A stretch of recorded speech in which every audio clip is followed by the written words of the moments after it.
Hello friends, welcome to new Oxford education. चलिए हम आज हिंदी का आपका प्रैक्टिस सेट नंबर 7 बनाने जा रहे हैं। हिंदी का प्रैक्टिस सेट नंबर 7 बनाने जा रहे हैं। इससे पहले हम आप लोग को प्रैक्टिस सेट नंबर 1 से लेकर 6 तक करवा चुके हैं। यदि आप यह वीडियो नहीं देखे हैं तो प्लेलिस्ट में जाकर जरूर देख लीजिएगा। देखिए, आपका जो हिंदी के पेपर होगा, हिंदी और इंग्लिश का, यानी आपका जो 100 मार्क के पेपर होंगे, पेपर 1 क्वालिफाइंग नेचर का जो है वो आपका सभी क्लास के होंगे, यानी 1 से लेकर 12th यानी सभी के लिए ये पेपर होंगे। तो ये आपका पेपर सभी के लिए अनिवार्य है, तो इसे आप एक बार जरूर बनाइए। चलिए हम स्टार्ट करते हैं। आपका देखिए, इसमें 25 क्वेश्चन आपका इंग्लिश के होंगे। इसका सोल्यूशन हम नहीं करवाएंगे, आपको इसका सोल्यूशन का हम PDF आपको टेलीग्राम पर अपलोड कर देंगे। टेलीग्राम चैनल का भी नाम आपका सेम है, वहाँ से आप सर्च कीजिए, न्यू ऑक्सफोर्ड एजुकेशन आपको मिल जाएंगे। वहाँ आप टेलीग्राम ज्वाइन कर लीजिए, यहाँ आपको PDF मिल जाएंगे। जितने भी हम टेस्ट करवाते हैं सबका PDF आपको टेलीग्राम पर ही अपलोड करते हैं, वहाँ से आप सभी का टेलीग्राम पर आप PDF डाउनलोड कर सकते हैं। चलिए हम स्टार्ट करते हैं आपका हिंदी से। देखिए, आपका क्वेश्चन नंबर 26 क्या है। कह रहा है क्वेश्चन कि गद्यांश का संबंध निम्नलिखित में से किससे है। तो हमको क्या करना पड़ेगा, गद्यांश को कुछ पढ़ना पड़ेगा। तो आप थोड़ा सरसरी निगाहों से पढ़ लीजिए उसे। देखिए, कुछ महापुरुष तटस्थ होकर चिंतन करते हैं और अनुवंशन और चिंतन और मनन और विश्लेषण संश्लेषण के आधार पर नई व्यवस्था की कल्पना करते हैं। और कह रहा है नई मूल्यों, नई आदर्शों और नई आस्थाओं का सृजन करते हैं। नई व्यवस्था देने के वाले ऐसे तटस्थ चिंतन धन्य होते हैं। देखिए, आप इस पैसेज को पढ़िएगा तो आपको लगेगा कि ये आप बात कर रहे हैं किसका, तो ये बात कर आपका कर्मवाद का, यानी कर्म का बात कर रहा है। तो आपका 26 का हो जाएगा कर्मवाद, आपका ऑप्शन डी हो जाएंगे।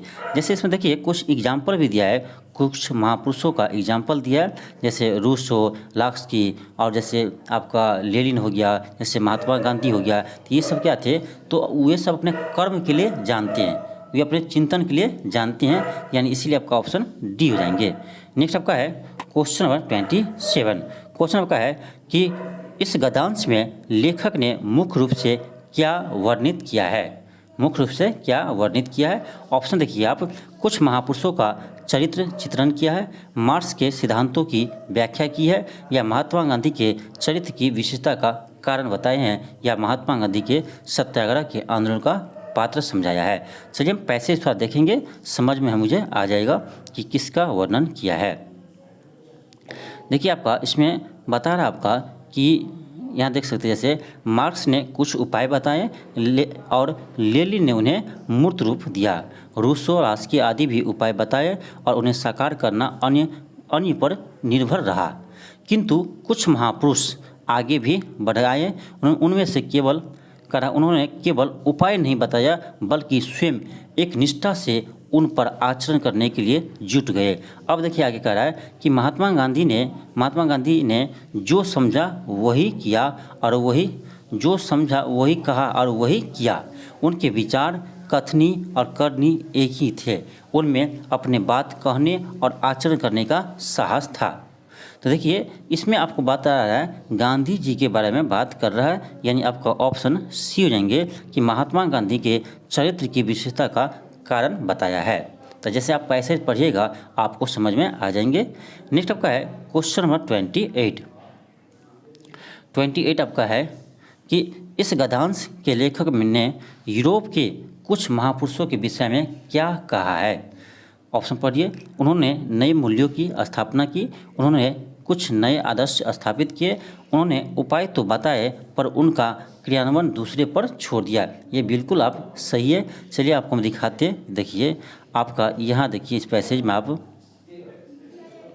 क्या कहा, देखिए यहाँ देख सकते हैं आप कि मार्क्स ने कुछ उपाय बताए, लेनिन ने उसे मूर्त रूप दिया, और रूसो, लास्की आदि भी उपाय बताए और उन्हें साकार करना अन्य जन पर निर्भर रहा। क्या कह रहा है, उन्हें साकार करना अन्य पर निर्भर रहा। ठीक, आप देख सकते हैं। तो इसीलिए आपका ऑप्शन क्या हो जाएंगे, ऑप्शन आपका इसमें इसका आंसर हो जाएगा आपका ऑप्शन सी हो जाएंगे। यानी उसने उपाय तो बताए लेकिन उसका क्रियान्वयन दूसरे पर छोड़ दिया। नेक्स्ट आपका क्वेश्चन 29 है। इस गद्यांश में लेखक ने महात्मा गांधी के विषय में क्या कहा। अब पढ़िए ऑप्शन। वे केवल सिद्धांतवादी थे नहीं, आपका 2 है कि उनकी कथन और करनी में अंतर था, नहीं, ये कह रहा था उसमें कथन और करनी एक ही थे, यानी आपका 2 तो गलत है। सी आपका कि वे केवल आदर्शवादी थे, ये भी आपका गलत है। आपका ऑप्शन डी हो जाएंगे उपयुक्त में से कोई नहीं। वे आपका सिद्धांतवादी के साथ साथ आदर्शवादी भी थे। आप जब पैसेज पढ़िएगा तो आपको पता चलेगा कि महात्मा गांधी सिद्धांतवादी के साथ साथ आदर्शवादी भी थे। आपका किसी ऑप्शन में नहीं है, यानी आपका ऑप्शन डी हो जाएंगे। नेक्स्ट आपका क्वेश्चन नंबर 30 है कि तटस्थ चिंतन से क्या अभिप्राय है। इसका मतलब ये होता है कि निष्पक्ष होकर सोच विचार करना। आपका ऑप्शन सी हो जाएंगे, निष्पक्ष होकर सोच विचार करना। आपका ऑप्शन सी हो जाएंगे। नेक्स्ट आपका क्वेश्चन नंबर 31 है। क्वेश्चन है कि मुदित महीपति मंदिर आए, सेवक सचिव सुमंत कहलाए। उपयुक्त पंक्ति में कौन सा अलंकार है। ये आपका है ये अनुप्रास अलंकार। आपका ऑप्शन बी हो जाएंगे, अनुप्रास अलंकार आपका ऑप्शन बी हो जाएंगे। नेक्स्ट आपका है क्वेश्चन नंबर 32।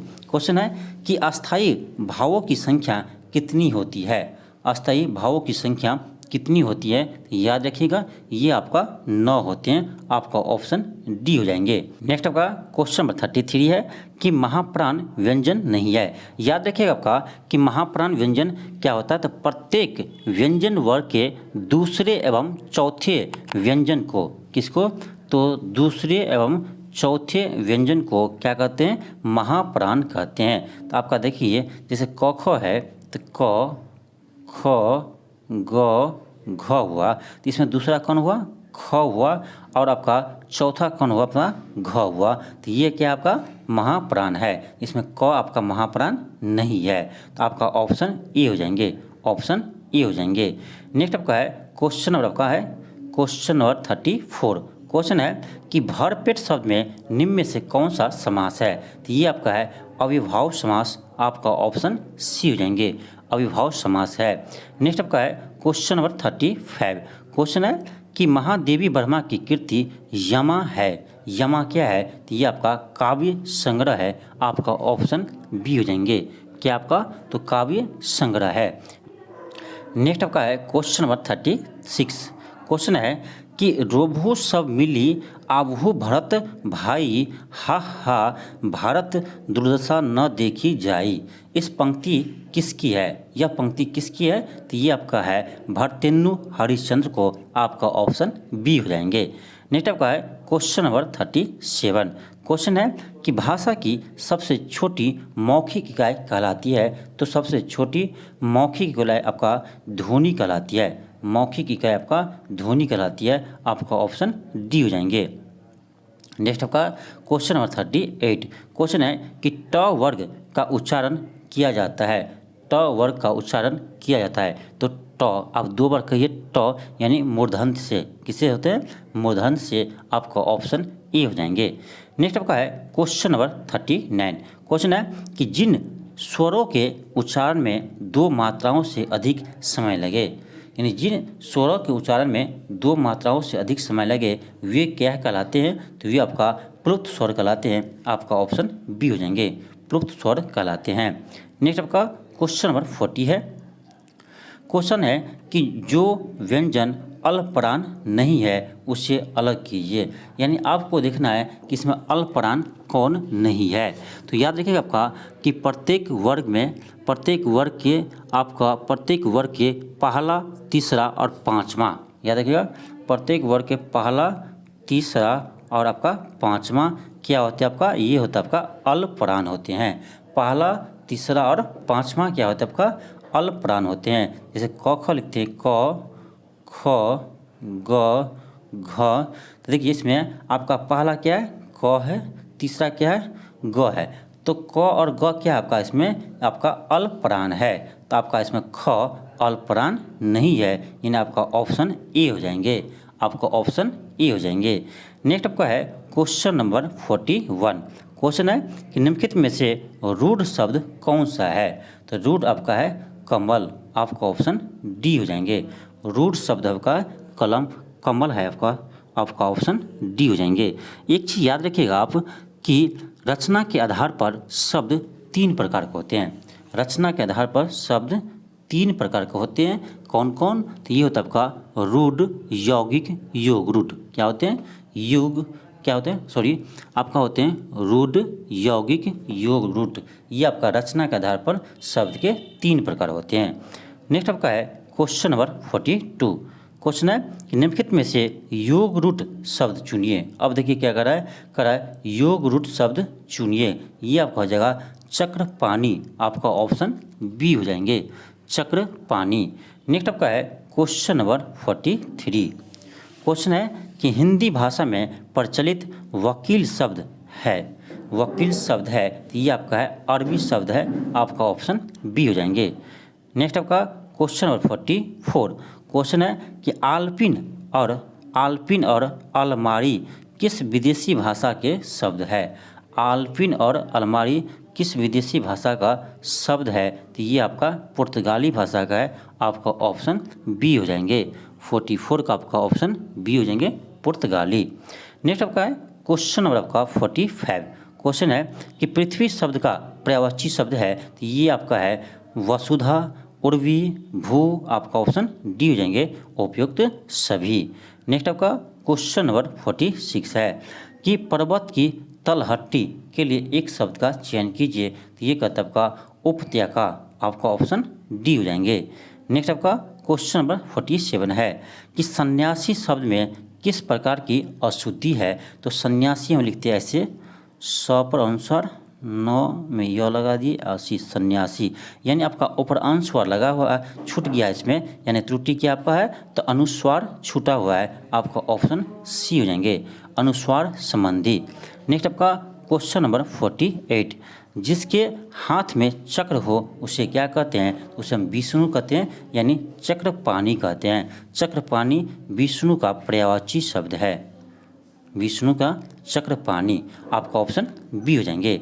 नेक्स्ट आपका क्वेश्चन नंबर 49 है जहां पहुंचा ना जा सके, जहां पहुंचा ना जा सके, इसके लिए एक शब्द क्या यूज कर सकते हैं? तो ये होता है आपका अगम्य, आपका ऑप्शन सी हो जाएंगे, आपका ऑप्शन सी हो जाएंगे 49 का।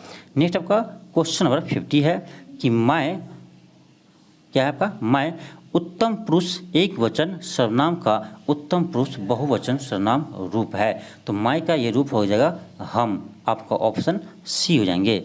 नेक्स्ट आपका क्वेश्चन नंबर 51 है कि बुढ़ापा एक प्रकार का अभिशाप है, रेखांकित शब्द में संज्ञा क्या है? तो बुढ़ापा आपको क्या बता रहे हैं? तो ये बता रहे आपका भाव बता रहे, भाववाचक है, आपका ऑप्शन बी हो जाएंगे, क्या आपका है? भाववाचक है। नेक्स्ट आपका है क्वेश्चन नंबर 52। क्वेश्चन है कि लेख लिखा गया वाच की पहचान कीजिए कैसा है? तो कृतवाच, कर्मवाच, भाववाच। लेख लिखा गया, आपका क्या कर रहा है? लेख लिखा गया, तो ये आपका है कर्मवाच, लिखा गया कर्मवाच है, आपका ऑप्शन बी हो जाएंगे। नेक्स्ट आपका है क्वेश्चन नंबर 53। क्वेश्चन है कि ब्राह्मण शब्द का स्त्रीलिंग शब्द क्या होंगे? तो ये होगा आपका ब्राह्मणी, आपका ऑप्शन सी हो जाएंगे, 53 का आपका ऑप्शन सी हो जाएंगे। नेक्स्ट आपका क्वेश्चन नंबर 54। क्वेश्चन है कि लिंग की दृष्टि से दही क्या है? तो दही आपका पुल्लिंग है, दही खट्टा है, यानी आपका ऑप्शन बी हो जाएंगे। जब भी आपको स्त्रीलिंग और पुल्लिंग शब्द बताना हो तो उसको क्या कीजिए, एक सेंटेंस में यूज कीजिए उस शब्द को। यदि आपका सेंटेंस सटीक मिले उसमें आपको पता चल जाएंगे कि वह स्त्रीलिंग है या पुल्लिंग है। तो दही खट्टा है, यानी यह होगा क्या है? पुल्लिंग है, आपका ऑप्शन बी हो जाएंगे। नेक्स्ट आपका है क्वेश्चन नंबर 55। क्वेश्चन है कि विद्यार्थी शब्द के लिए सही संधि विच्छेद क्या होंगे? विद्या जोड़ अर्थी, विद्यार्थी हो जाएंगे, यानी आपका 55 का सी हो जाएंगे, विद्या जोड़ अर्थी विद्यार्थी। नेक्स्ट आपका क्वेश्चन नंबर 56 है कि प्रतिमान शब्द में कौन सा समास है? तो ये आपका है अविभाव समास है, आपका ऑप्शन ए हो जाएंगे। नेक्स्ट आपका क्वेश्चन नंबर आपका है 57, आपका 57 है। 57 क्या है कि खून के घूंट पीना, यानी गुस्सा को बर्दाश्त करना, आपका ऑप्शन सी हो जाएंगे। खून के घूंट पीना मतलब क्या? गुस्सा को बर्दाश्त करना, आपका ऑप्शन सी हो जाएंगे। नेक्स्ट आपका है क्वेश्चन नंबर 58। क्वेश्चन है कि आंखें दिखाना मतलब क्रोध प्रकट करना, आपका ऑप्शन सी हो जाएंगे। आंखें दिखाना यानी गुस्सा करना, क्रोध प्रकट करना, आपका ऑप्शन सी हो जाएंगे। नेक्स्ट आपका है क्वेश्चन नंबर 59। क्वेश्चन है कि घर बसाना, जैसे आप लोग कहते हैं ना घर पर कि शादी कर लो, अपना घर बसा लो, यानी घर बसाना का मतलब होता है शादी करना यानी विवाह करना, आपका ऑप्शन ए हो जाएंगे। यानी घर बसाना मतलब विवाह करना, शादी करना। नेक्स्ट आपका है क्वेश्चन नंबर 60। क्वेश्चन है कि निम्नलिखित में से शुद्ध वाक्य क्या है। शुद्ध वाक्य है इसमें आपका है कि शुद्ध वाक्य क्या होगा कि इतना मीठा चाय मैं नहीं पीती हूँ, मोहन कुत्ते को डंडे से मारा, लड़कियाँ आम खाती है, क्या आप खाना खा लिए हैं। तो इसमें देखना आपको है कि कौन सा सेंटेंस सही है। इसमें आपका ज़्यादा सही आपका ऑप्शन सी लग रहा है कि लड़कियां आम खाती है। लड़कियां आम खाती है, वो भी कच्चे आम ज़्यादा खाती है। जो देखते हैं कि वो कच्चे आम ज़्यादा खाते हैं, सॉरी कि कोई अपने अपना मत लेना उसको, ऐसे मजाक में बोले हैं। नेक्स्ट आपका है क्वेश्चन नंबर 61। क्वेश्चन है कि दिए गए विकल्पों में से कौन सा विकल्प फूल शब्द का समानार्थी है। तो फूल शब्द का आपका सुमन हो जाएंगे, आपका ऑप्शन ए हो जाएंगे। यानी फूल का समानार्थी यानी पर्यायवाची शब्द है सुमन, आपका ऑप्शन ए हो जाएंगे। और भी आपका याद रखिएगा फूल का आपका होता है सारंग, सारंग भी आपका फूल का पर्यायवाची शब्द ही है, सारंग। और आपका है सारंग के बाद आपका है गुल, गुल भी कहते हैं फूल को, गुल। इसके बाद आपका याद रखिएगा कुसुम, ये सब क्या आपका है, तो ये सब आपका फूल का पर्यायवाची शब्द है। नेक्स्ट आपका क्वेश्चन नंबर आपका है 62।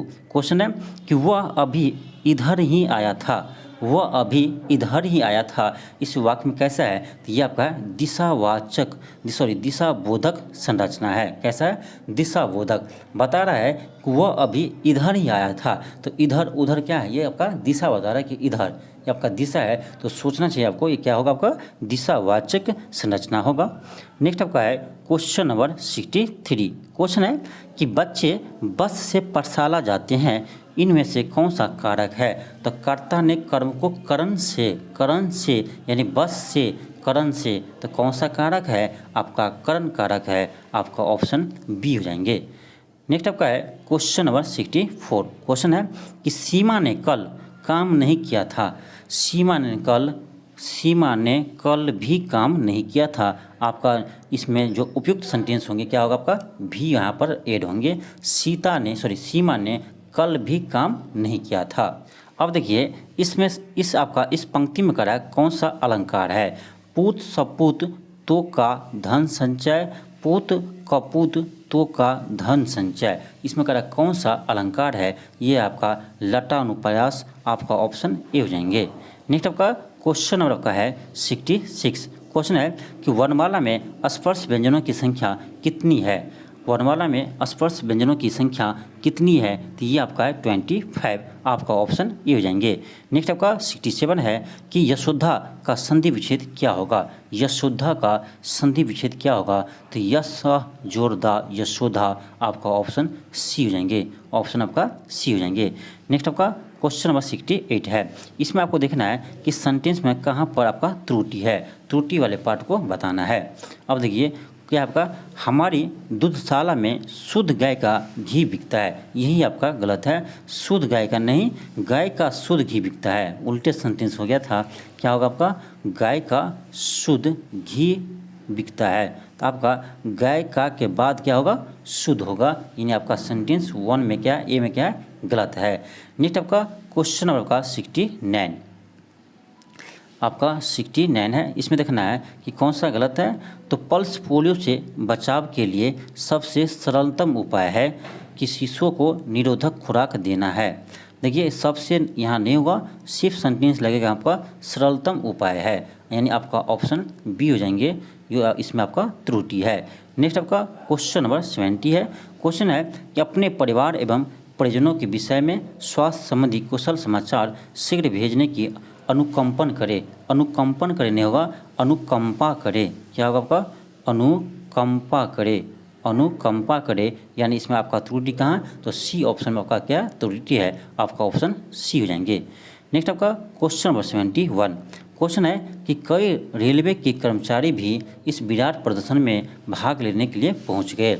अब देखिए क्या है आपका कि कई रेलवे के कर्मचारी भी, ये नहीं होगा आपका कई, यहाँ लगेगा कि रेलवे के कई कर्मचारी ने, यहाँ पर ये जो कई है यहाँ लगेगा आपका रेलवे के कई कर्मचारी ने भी इस विराट प्रदर्शन में भाग लेने पहुंच गया, यानी आपका एरर कहाँ है, तो आपका ऑप्शन ए में है। नेक्स्ट आपका क्वेश्चन नंबर 72 है। क्वेश्चन है कि महापुरुष किसी भी देश, जाति अथवा धर्म में जन्म लेकर उसी देश, जाति अथवा धर्म के सीमित नहीं रहते, वे तो संपूर्ण मानवता के पथ प्रदर्शक होते हैं। इसी आपका बिल्कुल सही है, आपका ऑप्शन डी होंगे कि कोई त्रुटि नहीं है। नेक्स्ट आपका क्वेश्चन नंबर 73 है। क्वेश्चन है कि समानाधिकरण शब्दों के मध्य में विराम चिन्ह का प्रयोग होता है, तो ये होता है आपका ऑप्शन बी हो जाएंगे। नेक्स्ट होगा क्वेश्चन नंबर 74। क्वेश्चन है कि संयोजक चिन्ह को किस अन्य नाम से जानते हैं, तो यह जानते हैं सामाजिक चिन्ह से, आपका ऑप्शन ए हो जाएंगे। नेक्स्ट आपका क्वेश्चन नंबर 75 है कि निस उपसर्ग से बनने वाला शब्द क्या है, तो निश्चय है, आपका ऑप्शन नंबर ए हो जाएंगे। नेक्स्ट आपका क्वेश्चन नंबर 76 है कि नहाया धोया शब्द में कौन सा समास है, तो ये होना चाहिए आपका द्विगु नहीं, ये होगा आपका द्वंद्व समास। क्या होगा आपका द्वंद्व समास होगा। नहाया खाया, माता पिता, ये शब्द क्या आपका तो द्वंद्व समास है। माता पिता, भाई बहन, ये सब क्या आपका तो द्वंद्व समास है। द्विगु समास होता है आपका संज्ञावाचक, जिसमें संज्ञा यानी संख्यावाचक हो, वो आपका होता है द्विगु समास। नेक्स्ट आपका है क्वेश्चन नंबर 77। क्वेश्चन है कि वर्णित वाक्यों की सही क्रम में लगाइए, आपका ऑप्शन बी हो जाएंगे। इसका देखिए पहले सी होगा, ये होगा आपका फर्स्ट में, उसके बाद बी होगा, ये होगा सेकेंड में, इसके बाद आपका ए होगा, ये होगा थर्ड में, ये होगा आपका फोर्थ में। उसको आप अरेंज कर लीजिएगा। नेक्स्ट आपका क्वेश्चन नंबर 78 है। क्वेश्चन क्या है देखिए कि जब कोई मर्यादा को लांघ जाती है तो अपनी गरिमा खो बैठती है। यहाँ पर आपका क्या होगा, यहाँ लांघ जाती है, यहाँ क्या होगा गरिमा होगा। तो आप देखिए आपका सेंटेंस कौन सा मिल रहा है, आपका ऑप्शन बी हो जाएंगे, ऑप्शन आपका बी हो जाएंगे। नेक्स्ट आपका क्वेश्चन नंबर 79 है कि दिशाहीनता गंतव्य स्थान तक पहुँचने में क्या होती है, बाधक होती है, आपका ऑप्शन बी हो जाएंगे। नेक्स्ट आपका क्वेश्चन नंबर 80 है कि आंसू रोते रोते सो गए, आंसू रोते रोते सो गए। रेखांकित शब्द में पदबंध है, तो रोते रोते सो गए, यानी ये आपका होगा क्या होंगे, संज्ञा नहीं, सर्वनाम नहीं, क्रिया पदबंध, क्रिया होंगे, क्योंकि वो रोते रोते सो गए, आपका ऑप्शन सी हो जाएंगे। नेक्स्ट आपका है क्वेश्चन नंबर 81। क्वेश्चन है कि बिरजू महाराज का जन्म किस वर्ष हुआ था, बिरजू महाराज का जन्म किस वर्ष हुआ था, तो ये याद रखिएगा आप, ये हुआ था आपको याद रखना, ये हुआ था आपका 1938 में, आपका ऑप्शन डी हो जाएंगे। कब हुआ था, 1938 में। कहाँ हुआ था आपका, तो लखनऊ में हुआ था, कहाँ, लखनऊ में। नेक्स्ट आपका क्वेश्चन नंबर आपका है 82। क्वेश्चन है कि इनमें से विकारी शब्द कौन सा है, हाथी है आपका विकारी शब्द है, आपका ऑप्शन ए हो जाएंगे। नेक्स्ट आपका 83 आपका है कि मराठी, नेपाली, नेवारी भाषा की लिपि क्या है, तो ये आपका देवनागरी है, आपका ऑप्शन डी हो जाएंगे। नेक्स्ट आपका क्वेश्चन नंबर 84 है कि सूखा पत्ता किसके लेखक की रचना है, किस लेखक की रचना है, सूखा पत्ता किस लेखक की रचना है, ये आपका है अमरकांत का, आपका ऑप्शन सी हो जाएंगे। नेक्स्ट आपका क्वेश्चन नंबर 85 है, कह रहा है दिए गए वाक्यों के रेखांकित खंड को प्रतिस्थापित करने के लिए उपयुक्त शब्द का चयन कीजिए। करा पुराने समय में कपोत एक बहुत ही अच्छा संदेशक माना जाता था, तो ये कपोत को किसको कहते हैं, कपोत कहते हैं कबूतर को, यानी इसके जगह क्या लिख सकते हैं हम, कबूतर लिख सकते हैं। तो पुराने समय में कबूतर एक बहुत ही अच्छे संदेशक माना जाता था। नेक्स्ट आपका है क्वेश्चन नंबर 86। क्वेश्चन है कि अच्छे चरित्र वाले को क्या कहते हैं, उसे कहते हैं चरित्रवान, आपका ऑप्शन सी हो जाएंगे। नेक्स्ट आपका है क्वेश्चन नंबर 87। क्वेश्चन है कि धरनी पर बहुत सारी प्राकृतिक घटनाएं होती है, इसका होगा पृथ्वी, यानी इसके जगह हम क्या लिख सकते हैं, पृथ्वी लिख सकते हैं कि पृथ्वी पर बहुत सारी प्राकृतिक घटनाएं होती रहती है। नेक्स्ट आपका है क्वेश्चन नंबर 88। क्वेश्चन क्या है कि कबीर बहुत सी भाषाएं जानता है। तो बहुत सी भाषाएं जानने वाले को हम क्या कहते हैं, बहुभाषिक कहते हैं, यानी आपका ऑप्शन सी हो जाएंगे, बहुभाषित विद। नेक्स्ट आपका है क्वेश्चन नंबर 89। निम्न में से कौन सा घोष वर्ण है, निम्न में से कौन सा आपका घोष वर्ण है, तो ये आपका हो जाएंगे ऑप्शन नंबर डी ह। इसमें कह रहा है कौन सा घोष वर्ण है, तो आपका ह हो जाएंगे। नेक्स्ट आपका क्वेश्चन नंबर 90 है कि वह व्यंजन का उच्चारण स्थान क्या है, तो ये आपका दंतोष्ठ्य होगा, आपका ऑप्शन सी हो जाएंगे। नेक्स्ट आपका क्वेश्चन नंबर आपका हो जाएगा 91 से 93। फिर आपका ये पैसेज का क्वेश्चन आ गया, तो आपको पैसेज पढ़िए और इसका आंसर का जवाब दीजिए। अब देखिए इसमें बनाने में दिक्कत ये होता है आपको कि हमको पैसेज बार बार पैसेज जाना पड़ता है, फिर क्वेश्चन बातें हैं, फिर पैसेज बातें हैं, फिर क्वेश्चन बातें हैं। जितने आपको एक साथ क्वेश्चन मिल जाए तो आपको बनाने में आसान हो जाएगा। तो आप इसे PDF आपको मिल जाएंगे टेलीग्राम पर, वहाँ पर आप उसे डाउनलोड करके उसे आराम से बनाइएगा। अब देखिए क्या है आपका कि इस अनुच्छेद का शाब्दिक उपयुक्त शीर्षक क्या है, कि अब देखिए पढ़ेंगे हम, जब पैसेज नहीं पढ़ेंगे तब तक हमको ये पता नहीं चलेगा। चलिए हम थोड़ा पैसेज देख लेते हैं। अब देखिए क्या कर रहा है कि आज हम एक स्वतंत्र राष्ट्र की स्थिति पा चुके हैं। राष्ट्र की अनिवार्य विशेषताओं में से दो हमारे पास है, भौगोलिक अखंडता और सांस्कृतिक एकता, परंतु अब तक हम इन वानों को प्राप्त नहीं कर सके जिससे एक स्वतंत्र राष्ट्र दूसरे राष्ट्रों की अपनी परिचय देता है। अब देखिए इतना पैसेज पढ़ने के बाद हमें पता चला कि देखिए ये आप राष्ट्र के बात कर रहे हैं, यानी वो भी स्वतंत्र राष्ट्र की बात कर रहे हैं, तो आपका ऑप्शन सी हो जाएंगे कि स्वतंत्र राष्ट्र की राष्ट्रभाषा, आपका ऑप्शन सी हो जाएंगे। नेक्स्ट आपका क्वेश्चन नंबर 92 है। देखिए क्या है कि हमारे राष्ट्र में राष्ट्रभाषा के रूप में प्रतिष्ठित न हो सकने का प्रमुख कारण क्या है। ऑप्शन पढ़िए, यहाँ से भी आपको पता चल जाएंगे कि यहाँ विभिन्न भाषाओं को महत्व दिया जाता है, नहीं ये नहीं होगा। सेकेंड है कि हम दीर्घकाल तक पराधीन रहे, बिल्कुल आपका ऑप्शन बी होगा कि हम दीर्घकाल तक दूसरे के अधीन रहे, आपका ऑप्शन बी बिल्कुल सही है। नेक्स्ट आपका क्वेश्चन नंबर आपका है 93। क्वेश्चन है कि राष्ट्र जीवन की पूर्णता के लिए आवश्यक है, राष्ट्र जीवन की पूर्णता के लिए आवश्यक है। ऑप्शन ए पढ़िए कि नागरिकों को विदेशी भाषा की मानसिकता से मुक्त करना। आप पैसे पढ़िएगा, आपका ऑप्शन ए आ जाएंगे, बिल्कुल पढ़ने से आपको पता चल जाएंगे। नेक्स्ट आपका है क्वेश्चन नंबर आपका है 94। क्वेश्चन देखिए क्या कर रहा है कि जब वह मुझसे मिलती थी तब मेरे चरणों छूने के प्रयास करती थी।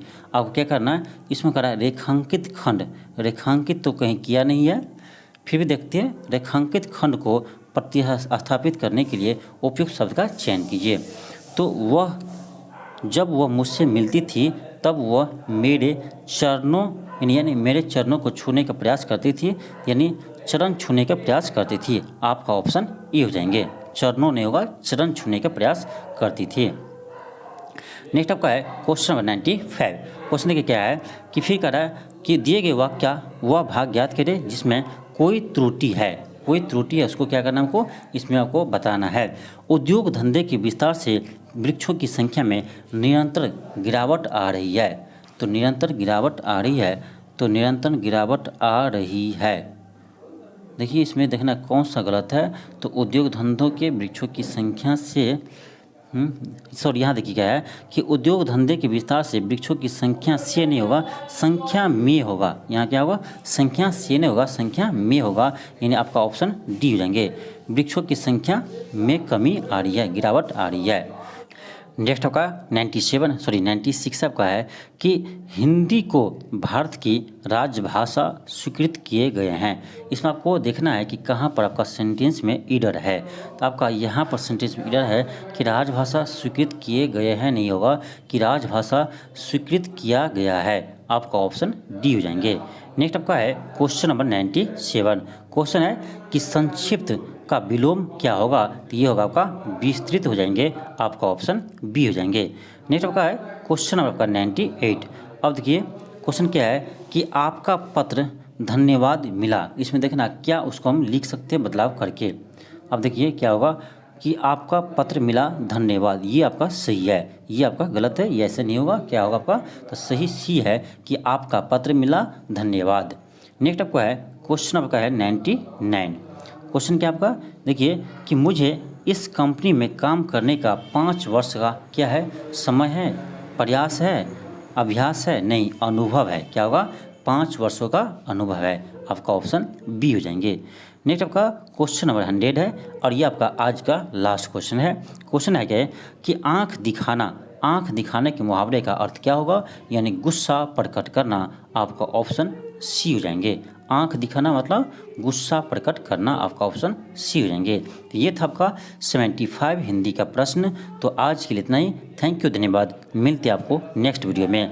यदि आप चैनल पर नए हो तो चैनल को जरूर सब्सक्राइब कर लेना।